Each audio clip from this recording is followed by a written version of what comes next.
6 years ago, I was sitting out with some friends in New York City when I got a notification on my phone, and I was surprised to find that I had a text message from my grandmother. I was surprised because my grandmother at the time was 78 years old, and she had never sent a text before. And I will tell you, the first text was adorable.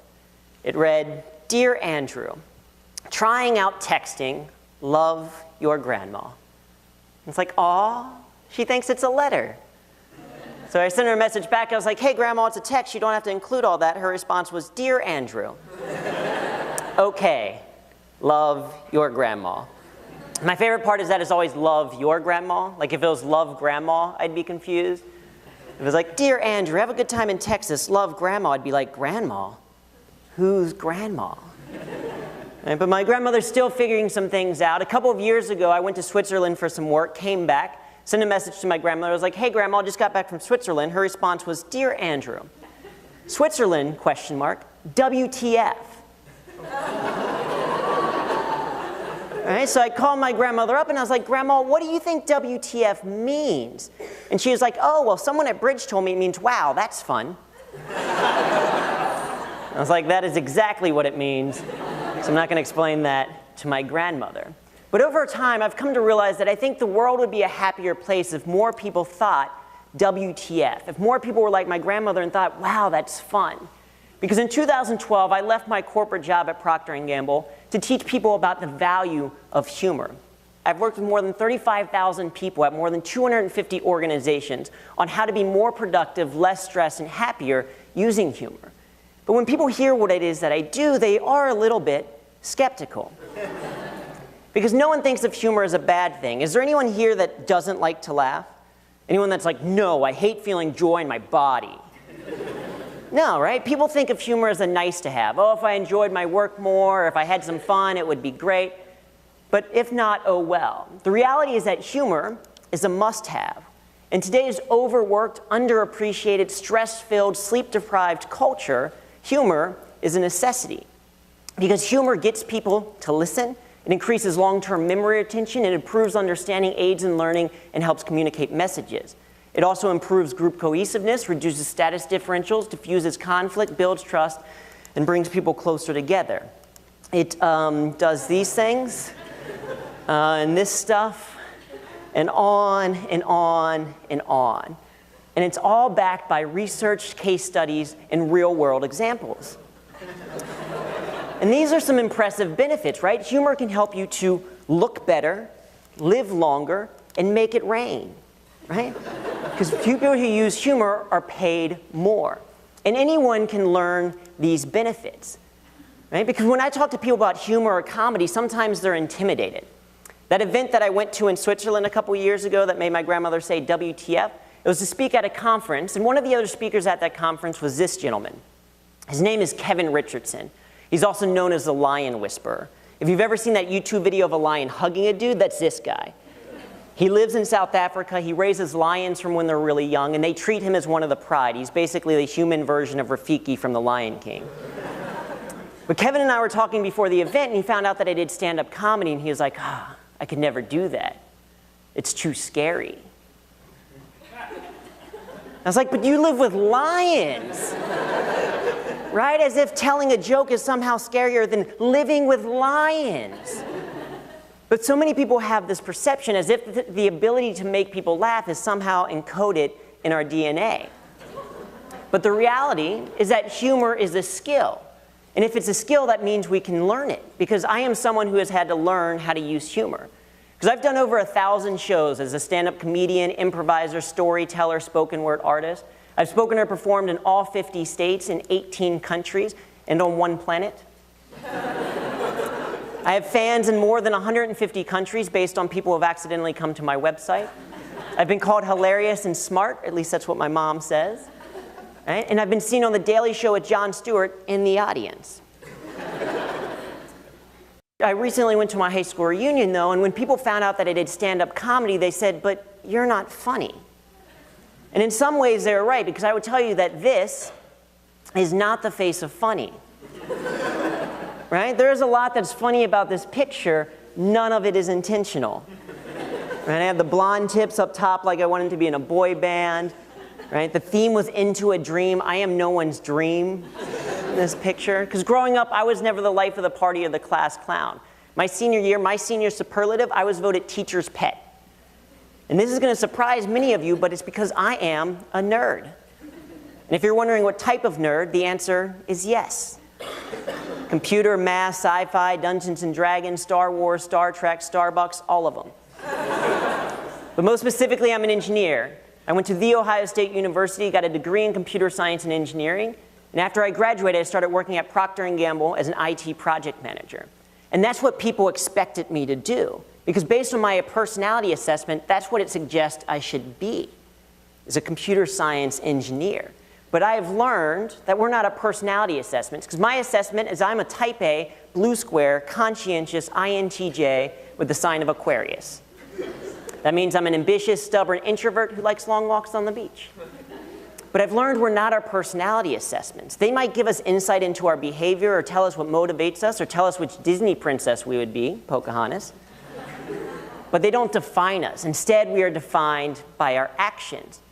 So I started doing comedy in college. My best friend there in the middle wanted to start an improv comedy group. He needed people and forced me to join. And as you can probably tell from this picture, we were not very good. At least to start out. We had no idea what we were doing. We watched Whose Line Is It Anyway and tried to repeat what we saw. And what I didn't have in comedy skill, I made up in comedy project management. I was like, all right, if we're going to do this, we're going to do it for real. We're going to practice 3 times a week. We're going to have a business meeting every Monday. And we're going to go back and watch our shows as if it was game tape. And over the course of 2 years, we got better. We went from performing in the basements of residence halls to performing twice a week at a theater on campus, never really learning how to take a good picture. But that's how I learned the skill of humor, was through practice and repetition. And anyone can do these things. And you don't have to become a professional comedian to use comedy, but we can learn from the professionals. For example, from stand-up, we can learn about how to share your point of view, because Louis C.K. has a very specific way of seeing the world, which is different than Ellen DeGeneres, which is different than Tig Notaro, Dave Chappelle, or Chris Rock. Everyone has their own perspective. Like, some people tell me that I kind of look like the intersection of Hugh Jackman and Conan O'Brien. Other people are like, I kind of see David Tennant from Doctor Who. One woman told me once, she was like, I think you look like Justin Timberlake, but from here to here. All right, and we're gonna ignore the guy that told me I look like Clay Aiken, right? Just completely, right? Everyone has their own perspective. And we can use that perspective as a way to connect with other people, right? We can use it to say, oh, we're alike. Like, how many people here like desserts? People love dessert. Like, I love desserts. I am obsessed with milkshakes. They're the most efficient form of dessert, right? Because they're the deliciousness of ice cream in an easy-to-consume form. Right? But I don't understand mint chocolate. I don't know if we have any mint chocolate fans. I don't understand mint chocolate, because I've never been eating chocolate and been like, you know what would go great with this? Toothpaste. Right? We can share our perspective as a way to connect. We can also share our perspective as a way to make a point. Because I will tell you that I have always understood computers much more than I understand humans. Because when something goes wrong with the computer, you get an error message. When something goes wrong with a human, you get feelings. And things would be so much easier if humans came with error messages, wouldn't they? Like, say you're overworked, overwhelmed, a little bit stressed out, it would just pop up, warning, system overload. Please restart by taking a nap. Right? Because we all know naps are the human version of just turn it off and then turn it back on again. Some error messages you wouldn't even have to change. Like, say you're out flirting with a waitress, she's not really feeling it, it would just pop up, error. Unable to establish connection to server. Things would be so much easier. But the reality is that humans aren't computers, no matter how adorable they are when they pretend to be. Because we as humans not only have to manage time, we have to manage energy. Because it doesn't matter how much time we have if we never have the energy to do anything with it. From improv, we can learn how we can explore and heighten a point of view. Because the fundamental mindset of improvisation is yes and. It's how improvisers at UCB, Second City, and Comedy Sports make things up off the top of their head. And we can use that same thing, take what they do, accept and build, explore and heighten, and say, if this is true, what else is true? Because it took me going to the state of Florida to realize that the rapper Flo Rida got his name from his home state of Florida and he put a space in it. Right? That blew my mind. It's like, that is incredible. We can say, if this is true, what else could be true? We could say, you know what, I think there should be a Hispanic factory in Dover that goes by Delaware. Or like, there could be a female internet detective in Biloxi who goes by Mrs. IP PI. And if this is true, what else is true? And we can use yes and to create humor. We can also use yes and as a way to connect with other people. We can think of that stereotypical small talk conversation where people are like, how about this weather? We can say yes, and if you weren't at this event right now, how would you be out enjoying the weather? And we can turn an awkward conversation into something that's more meaningful, where you learn about the person, where it's like, oh, with beautiful weather, I go outside, or I go hiking or swimming, or if you're me, you stay inside because you're very pale. Right? I like to use SPF building. It's the best protection, right? We learn about people through yes and. We can also use a yes and mindset to have more fun, because the reality is that the average person will work 90,000 hours in their lifetime. 90,000 hours. That's the entire length, the entire discography of Netflix. That is a lot of time. And we can say, yes, I'm going to work 90,000 hours, and I might as well enjoy it. Between my junior and senior year of high school, I worked in a factory, and I will tell you it was not a very exciting job. And at the time, I thought that I might in the future want to become an international hip-hop superstar. So to pass the time, I would think of rhymes in my head, and then I'd write them down in a notebook a little bit later. And I recently found one of those notebooks and discovered why I never became a hip-hop superstar. Because one of the rhymes was hydrogen plus oxygen 2, bonded together with covalent glue. What do you get? Just a thing called water. Yeah, it's steaming up and it's only getting hotter. It's the reason why I never became a hip-hop superstar. Right? But it still helped me to pass the time, to create humor, to create fun. And finally, from sketch, we can learn about the importance of commitment to performance. Because the characters from Saturday Night Live, Key and Peele, Monty Python, they're so enjoyable because the actors are committed to the performance, and they're confident in their presentation. Because it's kind of like dating, right? People tell you that they want to date someone who is confident, right? A couple years ago, I was hanging out with some friends at a bar, and I saw this beautiful girl at the bar, and they're like, oh, you should go and talk to her. And I was like, I can't do that. And they're like, why not? And I was like, I don't have game. And they're like, you don't need game, you just need confidence. But what they don't tell you is that they want that confidence in certain areas. Because no woman wants a man who's confident in math. And that's what I got. So I was like, all right, well, I'm going to try it. I'm going to try math pickup line. So I went up to the girl and I was like, hey, girl, are you a vertical asymptote? Because your beauty has no limits. She was like, what did you just say? So I tried again. I was like, hey, girl, are you opposite over hypotenuse? Because you're making me want to sin. She was like, I think you should probably leave. Right, so I left, right? But then a few hours later, I was like, oh, what I should have said was, hey, girl, you're way above average, don't be mean. And has that ever happened to you where you like thought of something like 4 hours after the event? That's actually a good thing. It's something called staircase wit. The idea of like, oh, this moment happens here, and then you think of this idea in the staircase. And that's a good sign because that means you have comedic instinct. And through practice and repetition, you can shorten the time that it takes to have that ha-ha moment from being 4 hours later to only 3 hours later to only 2 to 10 minutes to then happening in the moment. Because reflection on the past leads to action in the future. And so we become more comfortable, more confident using humor the more that we actually do it. It's like Amy Cuddy says, fake it until you become it. And now I know there's a couple of people that are like, all right, Justin Timberlake eyes, what if I'm not funny? Well, the truth is, if you have ever made someone laugh, even if it's because you like tripped up the steps while like going up the steps, like you can still use humor. But even if you're not ready to try creating humor, you can still benefit from humor by being a shepherd of humor. Right? You can share quotations out. You can share a TED Talk that you enjoyed. Or you can use images in your presentations. Because I will tell you, I did not take this picture. I did not go to Sri Lanka. I do not know this shepherd or any of these goats. Instead, I found it on Flickr under a Creative Commons license and shared it with all of you because I enjoyed it. Right? So we can do that. But even if you're not ready to create humor and you don't think that you can find something interesting on the internet, you can still use humor if you know how to smile.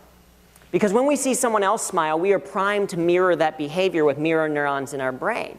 And when we smile and they smile, we create a human connection. Other people are like, but what if no one laughs? What if I try humor and there's an awkward silence? Well, it's really only awkward if you spend time on it, if you dwell on it. And the reality is that no one has ever been fired because of a bad joke. An inappropriate one, maybe, but not a bad joke. Because a bad joke is something like, I once had to miss class because of hypothermia. I was too cool for school. That's a bad joke. Right? An inappropriate joke is one that has an inappropriate subject, has an inappropriate target, or comes at an inappropriate time. But as long as we are positive and inclusive, we'll be okay. Because then if no one laughs at our joke, it's just now a positive and inclusive statement. Finally, people are like, but what if no one takes me seriously? What if people think of me as a jester or a clown? Well, if you're going to use humor at work, recognize that humor doesn't replace the work, right? Humor is like the salt of a meal. You wouldn't want to eat an entire meal of salt, would you? Because that would make you a horse. And do you want to be a horse? I say nay. Right? But no one, you can still use humor. As long as you're making it more productive, managers actually want it because they know that you're going to be more engaged and get better results. But let's say you work for an organization that says no fun whatsoever. The reality is that no one can control how you think. No one can prevent you from listening to a comedy podcast on your way home from work so that you relieve stress and show up more present for your family. No one can stop you from creating a Twitter account to write puns. No one can keep you from coming up with chemistry raps while you're working. The reality is that job satisfaction, your outlook, your way of managing stress is entirely your responsibility. And it's the choice that you make. And this is a skill of humor. It starts by sharing your point of view. And then we explore and heighten that point of view. And we yes and both our work and our life. And finally, we practice, perform, and repeat. Because that's how we get better. And people can take an improv class or you can try stand-up comedy, but we can also just be more aware of how we create humor every single day. And anyone can do these things. Because I would tell you the funniest person I know is my grandmother. The one that texts me, right? And she has elevated her game from texting to Facebook. She's now on Facebook and she comments on every single one of my status updates. And I can't tell if my grandmother is the nicest, most sincere grandmother in the world, or if she is secretly trolling me. Because a couple of months ago I posted, I'm trying to decide if I should become an athlete or a criminal, so I made a list of pros and cons. My grandmother's response was one word: funny.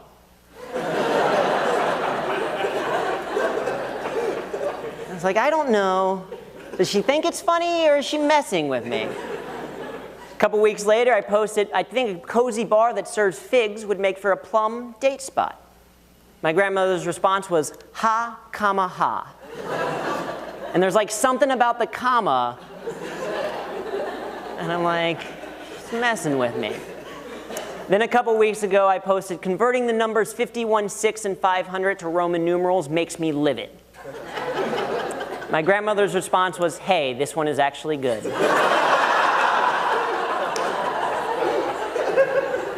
Trolled by my own grandmother. It doesn't matter your age, your income, your perspective, your personality assessment, your senior superlative, or your celebrity doppelganger. Anyone can learn to be funnier. And it all starts with a choice to try to find ways to use humor, a choice to be like my grandmother, to look at the world around you and think, WTF. Wow, that's fun. Thank you.